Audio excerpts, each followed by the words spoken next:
कली वरदाता वर। और अंदर से देखते हैं एकदम soft.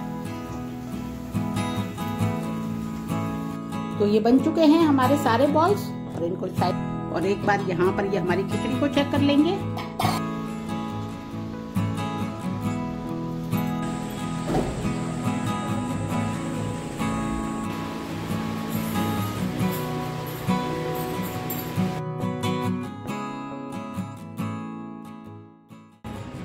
Hello everyone, welcome back to my YouTube channel Seema sweet home.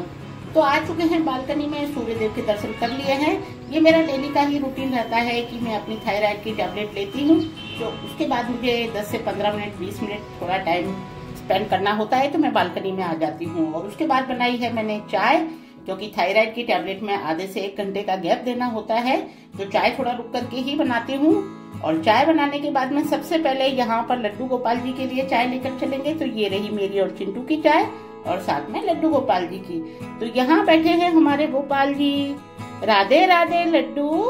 तो लड्डू गोपाल जी को चाय पिलाई है और उसके बाद में मैंने चाय पी है। तो आज मैं फिटनेस क्लास पर नहीं गई हूँ, तो आराम से बैठ करके आपके साथ में चाय एंजॉय की है। और सभी को गुड मॉर्निंग, जय श्री कृष्णा। जैसा कि स्क्रीन पे कम ही आप आते हैं, आज बैठे हैं। तो हेलो एवरीवन, जय श्री कृष्णा। और उसके बाद में चाय पीने के बाद में मैं क्लास पे जैसा बताया कि नहीं गई हूँ। तो आज मैंने घर के कुछ काम निपटाए हैं जो कि मेरे काफी टाइम से पेंडिंग चल रहे थे। तो ये है मेरा स्टोर, जहाँ पर कि मेरे सारे मसाले, सारे सामान, सब कुछ यहाँ पर ही स्टोर होते हैं। तो आज मैं पूरा स्टोर साफ करूंगी, क्योंकि जब से ये मेरे मसाले वगैरह आए हुए हैं तब से मुझे ये लग रहा है कि इस तरह से मैं ये साल में 3 से 4 बार पूरे किचन की, स्टोर की सारी सफाई करती हूँ। तो आज काम वही किया है और इसीलिए क्लास पर नहीं गई हूँ, क्योंकि क्लास पर भी कुछ काम था इस वजह से, और फिर मेरा भी काम होना था। तो दोनों ही बात इकट्ठी हो गई थी, तो इसलिए आज ये काम निपटाया है। तो आपके साथ सारा शेयर किया है। वीडियो पसंद आए तो लाइक शेयर सब्सक्राइब कर दीजिएगा। हालांकि इस तरह के काम करते हैं तो वीडियो थोड़े लंबे हो ही जाते हैं, लेकिन फिर भी मैंने जैसे सफाई की है पूरी, तो पूरी प्रोसेस के साथ में आपके साथ शेयर किया है। हालांकि बीच बीच में स्पीड थोड़ी बढ़ाई है। तो जैसा आपने देखा कि मैंने पहले सारे डिब्बे हटा लिए हैं, झाड़ू से साफ किया है, और अखबार भी पुराने वगैरह सारे हटा दिए हैं। इस तरह से एक बार ऊपर सारा साफ करने के बाद में मैंने जमीन पर भी झाड़ू लगा दी है, क्योंकि थोड़ा बहुत भी कचरा यदि गिरता है तो फिर वो पैरों में आता है तो अच्छा नहीं लगता है। और अब यहाँ पर मैं अखबारों में सारे अखबार नहीं फेंकूंगी, जैसा कि वेस्ट करना मेरी आदत नहीं है, ये मेरा शुरू का ही नियम है। तो इसमें से जो अखबार ज्यादा गल चुके हैं या फट चुके हैं, बस उन्हीं को हटाया है, और बाकी अखबार वापस मैंने कपड़े से झाड़ लिए हैं, और झाड़ करके उन्हीं अखबारों को मैं वापस से सेट करूंगी। तो ये वाला काम मेरा हमेशा का ही रहता है। मैं ज्यादातर सामानों को फेंकती नहीं हूँ, बिल्कुल उनका पूरा फुल यूज ना हो जाए तब तक वेस्ट करना अच्छा नहीं लगता है। तो यहाँ पर अखबारों की भी आप देख सकते हैं कितने ज्यादा हैं। तो ये मैं 2 से 3 अखबारों की लेयर मोटी मोटी बना दूंगी। उससे होता ये है कि यदि हम डब्बे को निकाल रहे हैं या आगे पीछे कर रहे हैं, उठाना होता है, तो यदि अखबार पतले होंगे या दबे हुए नहीं होंगे तो बहुत जल्दी से हिल जाएंगे, और वो एक में एक मिक्स होकर के इतना रफली बन जाएंगे कि वो देखने से बिल्कुल भी अच्छे नहीं लगेंगे। तो इसलिए मैं यहाँ पर ये अखबारों को बारीकी से ही पूरे दबा करके रखती हूँ, और इसमें मुझे काफी सारा टाइम लग जाता है, लेकिन फिर भी मैं ये वाला काम करती हूँ, क्योंकि किनोर से मिला करके रखने में, डब्बों को आगे पीछे करने में बिल्कुल डिस्टर्ब नहीं होते हैं। और यहाँ पर फिर आ गए हैं किचन में। जैसे कि मैंने सारे डिब्बे और सारा, आप देख रहे होंगे कि सारी मैं उठा करके बाहर ले आई थी। तो अब एक एक करके सारे डिब्बे साफ करूंगी। इसमें से कुछ डिब्बे ऐसे होते हैं कि जब वो खाली होते हैं तो उसी समय पर उनको हैंड टू हैंड साफ करके रखा जाता है, तो बस उनको ऊपर से कपड़े से साफ करूंगी। और जो डिब्बे मुझे लगेंगे कि काफी समय से हैं और उनके अंदर सामान है और थोड़ा बहुत कम सामान बचा है, तो उन डिब्बों को मैं खाली कर लूंगी, सामान को साइड में रख लूंगी। और उसके बाद में एक के बाद में एक, जैसे अगर सामान कम बचा है तो उसको छोटे डिब्बे में कर लेंगे। तो इस तरह से ट्रांसफर कर करके, और सारे डिब्बे एक बार चेक होंगे, क्योंकि ये मैं अब साल भर के मसाले भरूंगी तो मुझे सारे बड़े डिब्बे भी चाहिएंगे, और मसालों को भी इधर से इधर स्टोर करना है। तो यहाँ पर ये जो मेरा कुछ पुराना धनिया रखा हुआ है, तो उसको मैंने एक बड़े से परात में निकाल लिया था कि इसको भी पीस करके खत्म करेंगे, क्योंकि अब नया धनिया आ चुका है, तो उसको साफ करके भरेंगे। तो इस तरह से ये मसालों का काम मैंने जैसे बताया, साल में 2 से 3 बार मैं पूरी सफाई करती हूँ। तो ये पुराने धनिये को मैंने बालकनी में धूप में रख दिया था कि इसको फिर मिक्सर में पीस लेंगे। मैं मसाले ना मार्केट से पिसे हुए लाती हूँ और ना ही बाहर चक्की पे पिसवाती हूँ, अपनी ही मिक्सी से पीसती हूँ। मिर्ची और धनिया, हल्दी को मैं ज़रूर चक्की पे पिसवाती हूँ क्योंकि वो बहुत हार्ड होती है। और आप यहाँ पर देख सकते हैं कि मेरी ये प्रॉब्लम, जो कि मैं शुरू से ही बताती हूँ कि मुझे थोड़ी एलर्जी की प्रॉब्लम है, तो जैसे ही कुछ डिब्बे खोले या डस्ट हुई तो मुझे छींकें शुरू हो गई थी। तो मैंने जल्दी से मास्क लगाया और उसके बाद में सारा काम मास्क लगा के ही किया है। तो यहाँ पर ये जो भी डिब्बे हैं हर एक को मैं खोल करके निकाल के चेक कर रही हूँ। उससे सबसे अच्छी चीज़ ये भी होती है कि एक बार सारा चेक होने से आपको ये समझ में आता है कौन सा सामान पुराना हो रहा है, क्या नया लाना है, क्या घर में नहीं है या क्या ज़्यादा है। तो ये सारी चीज़ें भी साथ के साथ ही होती रहती हैं। इसमें से मुझे जो भी समझ में आता है कि ये चीज़ नहीं है या ख़त्म हो रही है, अगली बार में लानी है, तो मैं साथ के साथ ही एक डायरी में नोट भी करती रहती हूँ कि मुझे और सामान लाना है। और इस साल मैं मसालों में हल्दी नहीं लाई हूँ, जैसे मैंने आगे ब्लॉग में दिखाया था, क्योंकि हल्दी ऑलरेडी मेरे पिछले साल की 2 किलो हल्दी पिसी हुई रखी थी। तो इस बार इसीलिए मैं यही गैप दे करके मसाले भी मेरे हिसाब से ही लाती हूँ कि एक बार में हल्दी नहीं आएगी और मैं 2 किलो इकट्ठी ही पीस करके, क्योंकि हल्दी की प्रोसेस बहुत ही लंबी होती है। उसको लाके धो के सुखा के और उसके बाद चक्की पर पीसने के लिए भेजते हैं। तो यहाँ पर जो मेरे पास हल्दी रखी थी उसी से मैंने छोटे डब्बे में आधी हल्दी को निकाला है। और यहाँ पर ये खूब सारे डिब्बे मेरे इकट्ठे हो चुके थे और जो रखने थे वो डिब्बे मैंने साइड में कर दिए, जो साफ करने थे उनको सिंक के पास रख दिया। और बीच बीच में ये काम तो आप देख ही रहे होंगे कि सफाई, साफ सफाई बीच बीच में कुछ फैलता है तो वो काम चलता ही रहता है। तो जो डिब्बे साफ हो चुके थे, सिर्फ जिनको कपड़े से ही साफ किया था, उनको वापस से ला करके जमा दिया है। और जो मुझे साफ करने थे उनको मैंने वहीं पर छोड़ दिया है। तो ये वाला सारा काम किया है। और जैसा कि मैंने आगे भी बताया कि इस वाले काम करने में बहुत ज़्यादा टाइम लग जाते हैं, लेकिन यदि मैं वीडियो स्किप कर देती हूँ तो आपको कुछ भी समझ में नहीं आएगा। इसीलिए पहले मैंने ऊपर वाले सारे बड़े डिब्बे किए हैं और उसके बाद में ये नीचे के सारे छोटे डिब्बे किए हैं। अब इसमें से जो मुझे लगेगा कि भाई कोई खाली है या उसमें सामान ट्रांसफर हो सकता है, तो वो वाला काम भी किया है हैंड टू हैंड।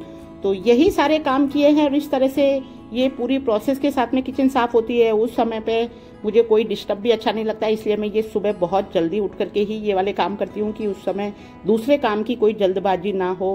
हालांकि अष्टमी का दिन है, मेरा फास्ट है, मुझे पूजा भी पूरी करनी है, लेकिन फिर भी जो मेरे फिटनेस क्लास का जो 2 से ढाई घंटे का मेरा जो पूरा टाइम था, उतना उस वाले टाइम को मैंने आज यहाँ पर लगा करके और पूरी किचन को साफ किया है। और इससे मैं काफ़ी रिलैक्स भी महसूस करती हूँ जब मेरा काम पूरा हो जाता है। जैसा मैंने पहले भी बताया कि यदि मेरा काम ऐसा रहता है कि भाई पूरा नहीं हो रहा है तो मुझे बहुत टेंशन रहती है। मेरे मसाले, जैसा कि आप देख रहे होंगे, मिर्ची अभी स्टोर नहीं की है, उसको बस धूप लगा करके रखा हुआ है। तो एक बार ये सारे काम जब तक प्रॉपरली नहीं हो जाएंगे तब तक ये सारी प्रोसेस चलती रहेगी और उसके बाद मैं पूरे साल भर के लिए निश्चिंत हो जाऊंगी मसालों के लिए या साफ सफाई को लेकर के। और यहाँ पर एक चीज़ और भी कहना चाहूँगी कि जैसा कि आपने सारे मेरे डिब्बे देखे होंगे, तो मैंने कोई सा भी यहाँ पर प्लास्टिक का कोई कंटेनर नहीं है, क्योंकि या तो मैं कांच के रखती हूँ स्टील के, या कुछ इसमें बड़े बड़े जो हैं वो एल्यूमिनियम के भी हैं, जो कि ज़्यादा सामान स्टोर करने के लिए होते हैं।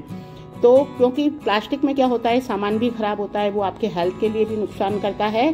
तो मेरे पास में कोई सा भी कंटेनर, आपने एक भी प्लास्टिक का इसमें नहीं देखा होगा।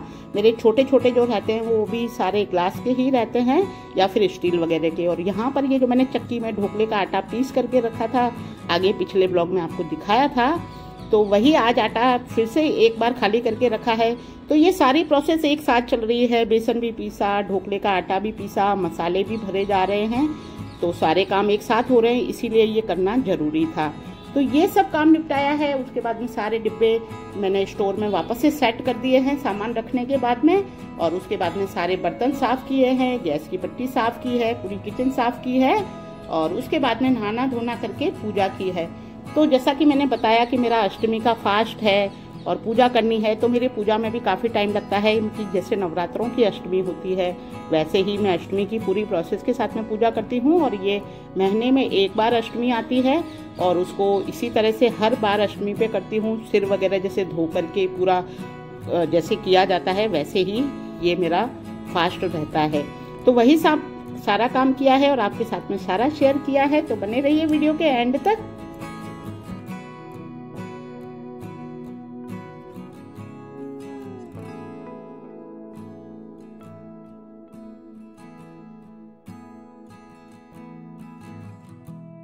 इस तरह जो डिब्बे साफ थे वो अंदर जमाने के बाद में यहाँ पर जो एक्स्ट्रा कुछ सामान पैकेटों में रखा हुआ था उनको सबको एक बड़ी थैली में स्टोर किया है कि जब इसका कंटेनर साफ हो जाएगा उस समय पे ये सामान ट्रांसफर हो जाएगा। तो वही काम किया है और उसके बाद में फिर पूरी गैस की जो भी स्टोव थी वो पूरी खाली हो चुकी थी, तो एक बार फिर से साफ की है। और सारा सामान हटाने के बाद में जैसा कि मेरे टोकरे में जो सुबह के चाय वगैरह के बर्तन साफ किए हुए रखे थे तो मैंने सारे बर्तन हटा दिए हैं, टोकरा खाली कर लिया है। और उसके बाद में जितने भी डिब्बे निकले थे एक्स्ट्रा वाले वो सारे बर्तन साफ किए हैं। और इतना करते करते मेरा काफी सारा टाइम हो गया था, तो अब मुझे थोड़ी जल्दबाजी भी हो रही थी, तो बहुत फटाफट से काम किया है। क्योंकि आप समझ सकते हो स्टार्टिंग में तो अपन काम बहुत जमा करके करते हैं, लेकिन जब घड़ी भागने लगती है तो फिर लगता है कि अब काम को कितनी स्पीड से किया जाए। तो वही किया है यहाँ पर। फिर उस समय पे मुझे यही लग रहा था कि अब मैं लेट ना हो जाऊं मेरी पूजा के लिए, क्योंकि फिर जब टाइम अपना हो जाता है तो उसके बाद में आगे ही, क्योंकि बाई जी का भी टाइम हो रहा था, वो भी आ जाती और बाई जी आती हैं, वो अपना काम करती हैं, उतने में नहाना धोना करके अपनी पूजा की तैयारी कर लेती हूँ। तो ये मेरा डेली का यही रूटीन रहता है। और पूजा करने के बाद में फिर मैं लंच बनाती हूँ नहा धो करके। तो ये मेरा डेली का रूटीन है, तो वही काम किया है। तो यहाँ पर सबसे पहले मैंने सारे डिब्बे जो भी बड़े बड़े थे छोटे थे सारे डिब्बे एक के बाद एक अच्छे से साफ किए हैं और सभी को टोकरे में भर दिया है। तो इतना काम ये सारा हुआ है और इससे किचन साफ हो गई है। हालांकि अभी और छोटे मोटे डिब्बे जो रह गए हैं या जिनमें सामान अभी रखा हुआ है उनको मैंने एक साइड में स्टोर कर दिया है, जिससे मुझे ये ध्यान में रहे कि ये मुझे अभी कंटेनर और साफ करने हैं, तो उनको मैंने साइड पर रख दिया था। और जो खाली हो गए थे वो हैंड टू हैंड साफ कर दिए थे। तो इस तरह से ये टाइम तो लगा, लेकिन मेरी किचन अच्छे से साफ हो गई है। और आप देख सकते हैं आगे वाले वीडियो में जब मेरे सारे ये कंटेनर साफ हो जाएंगे, पूरा जम जाएगा, तो मैं एक बार आपको पूरा स्टोर वापस से है दिखाऊंगी कि किस तरह से सारे डिब्बे सेट हो गए हैं।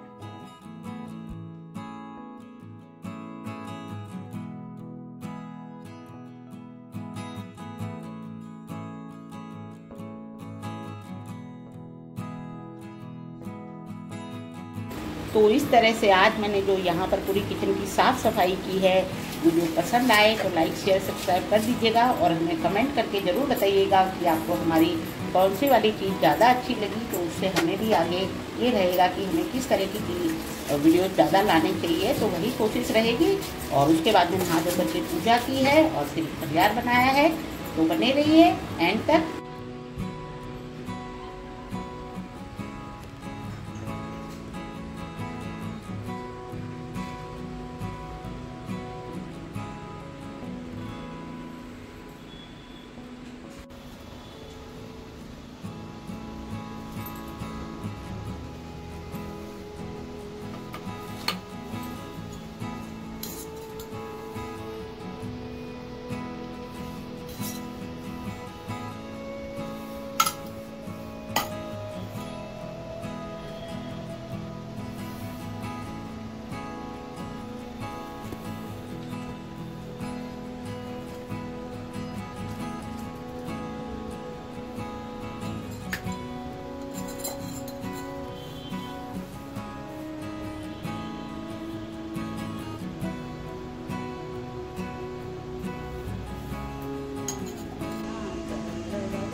हेलो एवरीवन, जय श्री कृष्णा, राधे राधे, जय माता दी। तो आज अष्टमी है, बुधवार का दिन है, तो आज मैंने अष्टमी की पूजा कर लिया है, क्योंकि मैं हर अष्टमी को करती हूँ और फास्ट भी रखती हूँ। तो पूजा पाठ हो गया है, सुबह के सारे काम हो गए हैं, साफ सफाई वगैरह। तो चलिए पहले करवा देते हैं आपको लड्डू गोपाल जी के दर्शन और फिर चलते हैं किचन में। तो ये हमारी धूप वगैरह सब हो गई है और ये बैठे हैं हमारे गोपाल जी। राधे राधे लड्डू। ये देवी माँ की पूजा हो गई है, यहाँ पर बैठे हैं महादेव। तो आ गए हैं किचन में और ये मैंने खीरा टमाटर निकाल लिए हैं, हरी मिर्ची, अदरक, और यहाँ पर आलू उबलने रख दिए थे, तो ये उबल चुके हैं, ठंडे हो गए हैं। और ये सब साबुदाने सुबह गला दिए थे, तो ये भी अच्छे गल चुके हैं। तो चलिए शुरू करते हैं। सबसे पहले खीरा टमाटर काट लेंगे। तो यहाँ पर ये मैंने तैयारी कर ली है। तो ये 2 आलू को बारीक कट कर लिया है और बाकी के आलू मैश कर लिए हैं। और ये हरी मिर्ची और मीठा नीम और कुछ हरी मिर्ची, मतलब 2 या 3 हरी मिर्ची थी, और अदरक का टुकड़ा, इसका पेस्ट बना लिया है। खीरा और टमाटर कट कर लिया है। यहाँ पर ले ली है मूंगफली, जो कि हम साबूदाने की खिचड़ी में डालेंगे। और ये काली मिर्ची और सेंधा नमक, और थोड़ा सा लिया है कच्चा जीरा। तो ये सारी तैयारी कर ली है। धनिया जैसा कि मेरे पास कटा हुआ रहता है तो वही ले लिया है। और यहाँ पर एक कढ़ाई में तेल गरम हो रहा है, तो सबसे पहले मूंगफली फ्राई कर लेंगे साबूदाने के लिए।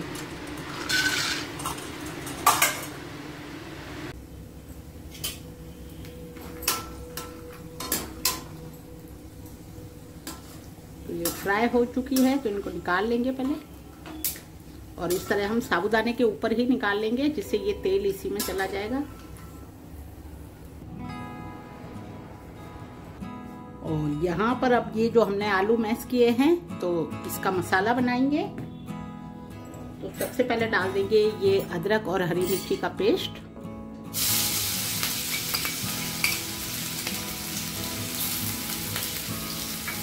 सॉरी, मीठा नीम डालना रह गया, कोई बात नहीं, साइड से डाल देते हैं, फ्राई तो हो ही जाएगा। और डाल देंगे कच्चा जीरा। तो हमने पहले फ्राई करने में नहीं डाला है, इस तरह से अलग से डालेंगे तो इसका फ्लेवर ज़्यादा अच्छा आएगा।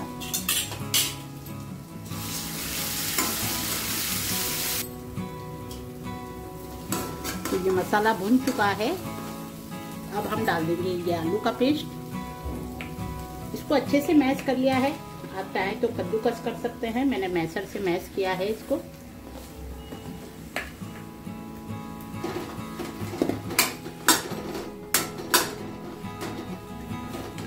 ये नमक, जो कि व्रत का सेंधा नमक है, और 1 चम्मच डाल देंगे काली मिर्ची। तो ये हम व्रत के लिए बना रहे हैं, तो ज्यादा मसाले नहीं डालने हैं।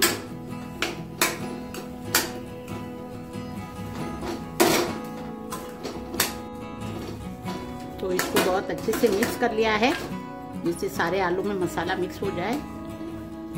और इसको ज़्यादा देर गैस पे नहीं रखेंगे, बस मसाला मिक्स करेंगे और 1 मिनट के लिए छोड़ देंगे। और अब डाल देते हैं हरा धनिया।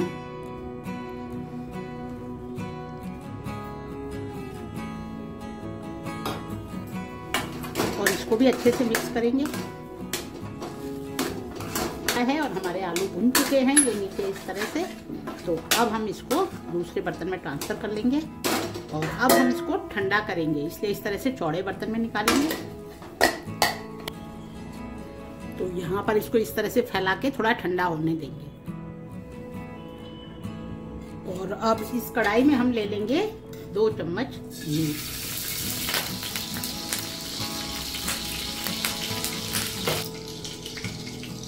तो हमारा घी गरम हो चुका है। अब इसमें हम डाल देंगे ये मीठा नीम और हरी मिर्ची। और अब डाल देंगे कच्चा जीरा। तो हमने जीरा दोनों में ही बाद में डाला है, जिससे हमको सब्जी की तरह तड़का नहीं लगाना है, सिर्फ जीरे का फ्लेवर चाहिए, इसलिए हम ऊपर से डाल रहे हैं तेल में, जिससे हल्का फ्राई भी हो जाएगा और ज़्यादा भुनेगा भी नहीं। तो हमारी हरी मिर्ची भी और मसाला भुन चुका है। तो अब डाल देंगे ये कटे हुए आलू और इनको अच्छे से मिक्स करेंगे एक बार। और अब डाल देंगे इसमें नमक। तो नमक हमने इतना ही डाला है जितना आलू में लगेगा। और डाल देंगे काली मिर्ची। तो अभी हम मसाले डाल रहे हैं सिर्फ आलू के हिसाब के ही, ज़्यादा नहीं डाल रहे हैं, क्योंकि हम आलू को 1 से 2 मिनट तक इस तरह से फ्राई होने देंगे, भुनने देंगे, इसलिए हमने ज़्यादा मसाले नहीं डाले हैं। तो हमारे आलू फ्राई हो रहे हैं, तब तक हम डाल देंगे साबूदाने में मसाले। तो यहाँ पर डालेंगे काली मिर्ची। तो हमने आलू के अंदर आलू जितना ही मसाला डाला है, और बाकी का मसाला हम यहाँ डालेंगे, क्योंकि यदि हम पहले डाल देते तो आलू हमारे थोड़े ज़्यादा मसाले वाले हो जाते हैं और साबूदाने प्लेन रह जाते हैं। इसलिए हम अलग अलग मसाले डालेंगे, तो दोनों का कॉम्बिनेशन बहुत ही सही रहेगा और मसाले अच्छे से मिक्स हो पाएंगे। और अब डाल देंगे इसमें थोड़ी सी शक्कर। तो ये ऑप्शनल है, शक्कर आप चाहें तो डालें। हमारे यहाँ पर सभी पसंद करते हैं तो मैं डालती हूँ और इसको अच्छे से मिक्स कर लेंगे।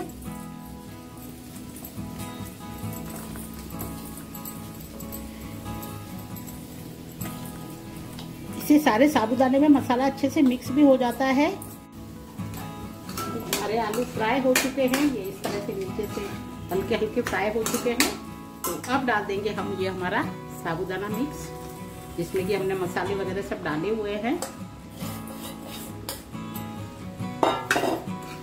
और इसको बहुत अच्छे से मिक्स करेंगे।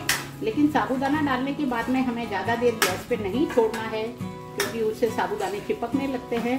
इसीलिए हमने मसाले भी पहले ही मिक्स कर लिए थे। इसे अब हम ज़्यादा टाइम के लिए गैस ऑन नहीं रखेंगे, हल्का बस मिक्स करके गैस बंद कर देंगे। और अब डाल देंगे इस पे धनिया।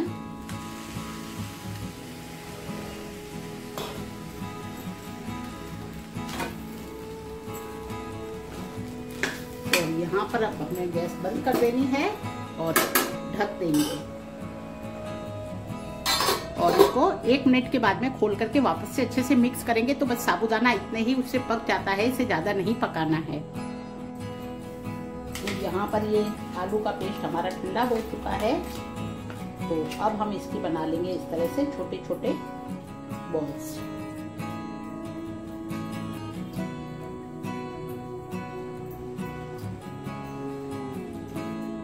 तो हम बना रहे हैं आलू के बड़े, जैसे कि बेसन के आलू के बड़े बनते हैं, वैसे ही हम ये बना रहे हैं आलू बड़ा व्रत वाला। तो ये हम बनाएंगे राजगिरा और सिंगाड़े के आटे से। तो सबसे पहले इस तरह से सारी बॉल बना लेंगे। तो ये बन चुके हैं हमारे सारे बॉल्स और इनको साइड पे रख देंगे। और उसी वाले बर्तन में अब हम घोल बना लेंगे। तो यहाँ पर ये मैंने आटा लिया है राजगिरा और सिंगाड़े का, ये इस तरह से मिक्स करके ही रखते हैं इसमें। तो ये बराबर बराबर दोनों को मिक्स किया हुआ है। तो बस इसी में से हम आटा ले लेंगे जितना हमें चाहिए। अगर कम लगेगा या ज्यादा लगेगा तो और हम आगे देख लेंगे। और अभी हमने सिर्फ इतना ही आटा लिया है। और इसमें डाल देंगे अब कुछ मसाले। तो थोड़ा सा काली मिर्ची पाउडर और सेंधा नमक और पानी डाल करके इसका एक अच्छा घोल बना लेंगे। तो इस तरह से थोड़ा थोड़ा पानी करके डाल के हमने इसका एक घोल बना लिया है। तो एक कढ़ाई में यहाँ पर हमने तेल गरम कर लिया है और अब चेक कर लेते हैं हमारे घोल को।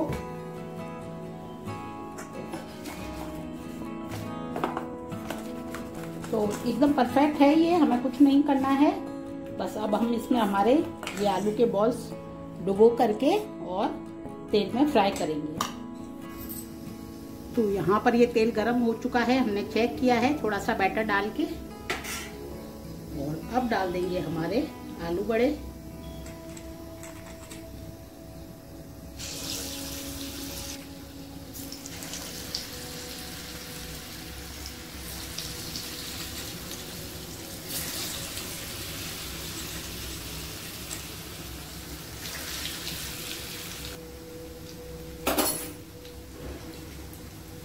इनको फुल गैस पर ही सेकना है। अभी हमने टच नहीं किया है, क्योंकि यदि इसको टच करेंगे तो ये बिखर जाएंगे। तो इस तरह से जब लगे नीचे से सिकने लगा है, तब इसको हल्के हाथ से पलटेंगे।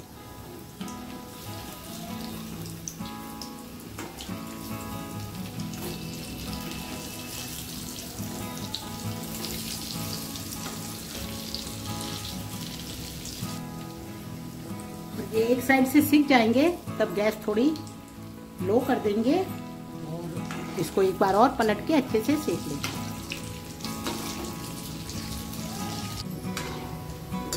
तो इनको थोड़ा अच्छा ही सेकना है, तभी ये बहुत ही अच्छे कुरकुरे बनेंगे। तो ये देखिए एकदम से डार्क हो चुके हैं और अब हम इनको निकाल लेंगे।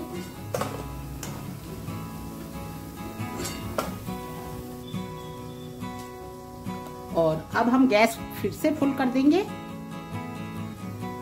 और कोफ्ते डाल देंगे।